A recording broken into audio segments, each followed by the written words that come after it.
The transfer portal is very much alive in college football, with stars across the country announcing their intentions to enter the portal when it opens up. Today we're going to talk about those guys, rating them in the portal impact meter from low impact to superstar, starting with DJ Lagway, a very highly rated recruit, the top quarterback in his class. Obviously things didn't pan out at Florida this year, but I think he could go be a stud with the talent he has. He's still a pretty young player, and there's multiple destinations out there that could be attractive, including a sleeper rejoining Billy Napier at James Madison.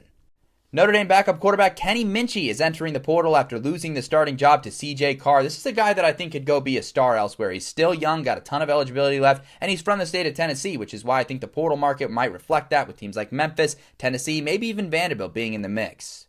The nation's leader in receiving yards and receptions this year, and Danny Scudero, has entered the portal. He's a little bit of a product of the scheme at San Jose State, but still, it takes a very talented receiver to put up those numbers, regardless of what scheme you're in. So I think he'll be a stud. He could end up at a power conference school like the ones listed and be a really critical part of their receiving rotation.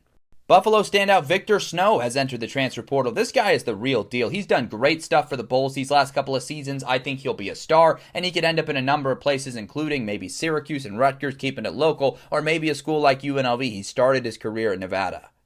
Tulsa standout tight end Brody Foley is hitting the portal, and I think his skill set is just really going to translate well to a power conference team. He's going to be a superstar, and he's going to end up at one of the top portal destinations that there are.